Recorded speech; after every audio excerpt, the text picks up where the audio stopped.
Check the mic and make sure it sound right. Hi, I'm DKWILL, and this is DK.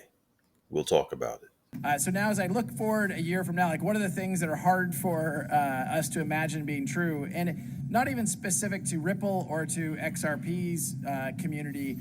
I think one of the things that will surprise us a year from now is that banks will be custodying digital assets directly. Oh my goodness, banks will be custodying digital assets directly. It's not quite within that year time frame, but here in July of 2020. Keep in mind, that was the end of 18 that he said that, November. Federally chartered banks and thrifts may custody services for crypto assets. The Office of the Comptroller of the Currency today published a letter clarifying national banks and Federal Savings Association's authority to provide cryptocurrency custody service for customers. And in a Forbes article, Bitcoin, Ethereum, Cardano, Filecoin, Litecoin, Orchid, Algorand, and Bitcoin Cash are 8 cryptocurrencies now available for purchase directly from a FDIC insured checking account if you are a customer of Vast Bank. Vast Bank is now the first federally chartered bank in the U.S. to offer the ability to buy, sell, and custody cryptocurrencies directly from a checking account, all under one roof. That was an excerpt from a September 2021 video I did, Future Proves Past and Past Proves Future, Brad Garlinghouse, the future man. And since covering that July 22nd, 2020 release where the federally chartered banks and thrifts may provide custody services for crypto assets, which was covered in that video, the links will be in the description. The OCC came out in May of 2025 this year and said that they were going to clarify the bank's authority to engage in crypto asset custody and execution services. And so for those of us who've been around a while, like myself, we knew that this was an embellishment of something that had already occurred. And that too is covered in one of my videos, which I'll put the link in the description here. SEC drops case, OCC picks up banks for crypto, XRP launch incoming. But that launch is still incoming as the banks continue to clarify their authority to engage in crypto assets. They've already had it now for 5 years. However, what really matters in this instance is how are they going to do this if the banks are not in the business of custody and execution services? How is that going to occur? Well, another video gave a hint of how that happens. And then, of course, there are those secret NDA type agreements that they're going through, like Bank of America, who's been in cohorts with Ripple for years now, probably 8 to 10 years. And so those with the foresight were engaging in what was necessary then to try to be ready for these developments. But for those who have delayed, one way or another, they're going to have to get the ability to do what it says, custody and execution services. I think it's going to be the thing that they will have to change the most or lose market share, and somebody else is going to do better, faster, serve their clients better than JP Morgan or Goldman Sachs. You can just hear the bankers panicking right now. But what feel line, the panic in their voices. But here's what always happens. First thing that happens is they try to go, oh, it's nothing. And they did that. I mean, that's with every new industry, every new technology comes along, the powers that be, the incumbents, the status quo, all say, it's nothing.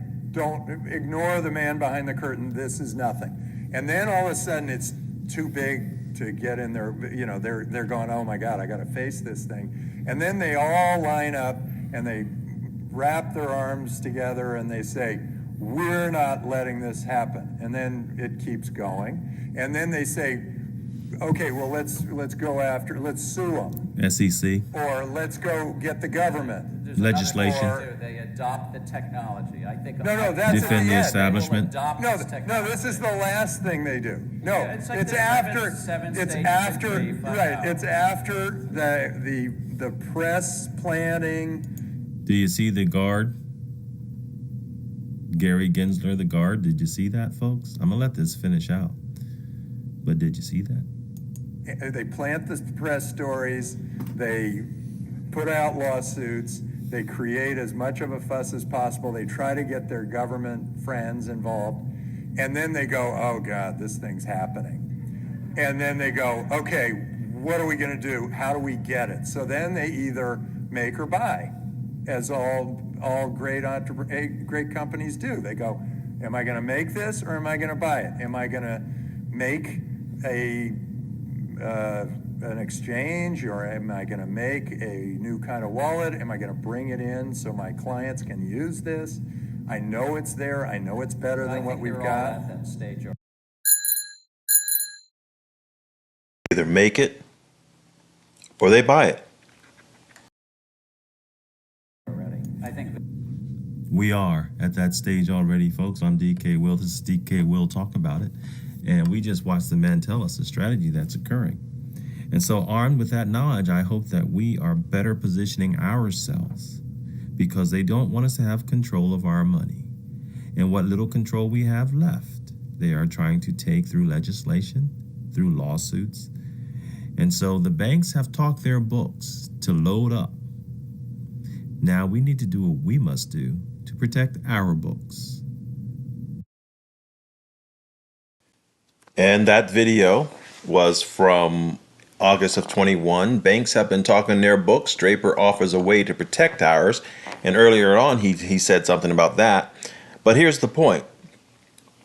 The point is, what can we do now if we haven't done it already? Because this development continues to grow, and the insight of the videos that I've done in the past, I hope it draws people to go back and look at them. I will put the cards here, because at this point during this interview, Gary Gensler was not the chairman of the SEC. And so this is Draper telling us what we should do, and I think I'll finish this video with something to that effect. But you'll recall in that 2020 video, or 21, I made mention of Vast Bank. Vast Bank was the first U.S. bank to allow customers to buy, sell, and hold cryptocurrencies. Well, since they've exited, but the point we're going for is right here. It says the bank partnered with Coinbase and SAP to offer this service. And that's the point that I'm trying to make, folks. As things continue to develop, these banks that don't have the ability or don't have the coins, they are going to partner with exchanges. And so even though we have the Genius Act, where stable coins will get regulated, a stable coin is useless if it's not able to move. And so the banks have to either have the ISO 2002 compliancy to do so, or they're going to do what Ripple's been doing. They're going to acquire, they're going to merge. Well, they're not going to have it merged. They're going to purchase. And the banks are going to do the same thing. They're going to partner. Like it says here with Vast Bank, partnered with Coinbase. And so what's a good place to look for if you still haven't moved your butt yet and it's time to get on board? Well, if you go on UPHOLD, you can see they have choices here, and there's 76 DeFi coins, decentralized finance coins. Now I can't speak for all of them, because I don't know anything about all of them, but I do know that amongst those coins are coins that are useful in this decentralized finance environment that we're going to have to go through. The banks are going to have to go through. If they didn't make it, they're going to have to buy it or lease it or acquire it. Places like AMP, which I mentioned many times. We got Onyx Coin, Anchor Network, which I saw on the what you call them people, Homer, on The Simpsons, and that's what made me even look at it in the first place. Loop Ring. I mean, we have these coins. These are the kind of coins you want to look at. Do your due diligence and find coins that actually do something. Then we have the enterprise coins. And the enterprise coins are like the XDC network we have down here, VChain, we have Casper, XYO, we have XRP amongst those, and Quant amongst those, of course, Stellar amongst those, and Hedera amongst those. Those are the places we're going to have to go, because even with the Genius Act, a coin is just a coin if you can't move it. It's the coin, the stable coins are a way to store value and to move it and make it do something else. But to be able to move it, you're going to have to know about the enterprises.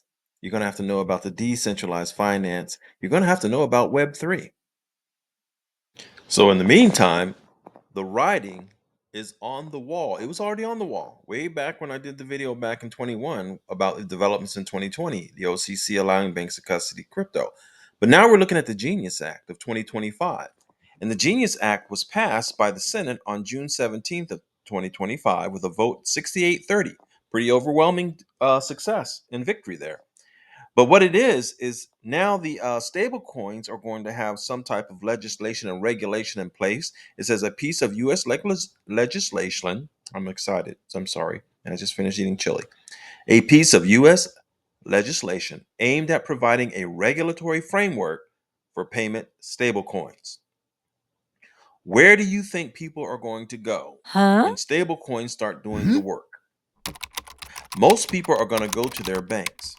Now the exchanges are under pressure to make sure that they're just as user-friendly as the banks are trying to become as user-friendly as they can be for people to actually utilize the blockchain. The real-world asset conversion of the blockchain, where eventually everything will be on the blockchain and able to be purchased and sold very democratically, where you can sell portions of a house, portions of a business, and own it the same way you can own Satoshis and a Bitcoin. And so that's where things are heading. And so now that this Genius Act is basically waiting for a signature, all these delays we have of these hypes are designed to shake you loose out of frustration. But don't get frustrated because the train is picking up speed, and it's picking up a lot of speed. So as this Genius Act is passed and the regulation of payment stablecoins is more enforced, these banks are going to be forced to either make it or buy it, build it or acquire it. And that means we need to know what cryptocurrencies are likely to be amongst that mix of mergers and acquisitions. So as these developments become more and more implemented, one can sit around and can lament and complain and feel sorrow over the fact that the market's depressed and turning a lot of red, or you can look at it for what it is. It's a buying opportunity where the big boys are still buying it up on the cheap. Follow the money still means follow the banks. And so now you need to buy it up on the cheap while they're keeping it depressed and they're getting the implementation of the system so that they can take over. The banks are not going to just roll over and play dead. And you can do that by knowing where to go and where to find coins that look at them, look at their market cap, look at their volume, make sure they have some volume so you can sell it. Make sure they are sound, excuse me, investments, not just fly by nights. So do your due diligence. But as these developments occur, it's nothing but a field of opportunity if you can see the writing on the wall. And it doesn't take a genius to recognize the value and the timing of the Genius Act. I'm DK Will. This is DK Will Talk About It, and I've talked about it. Have a wonderful day. Check the mic and make sure it sound right.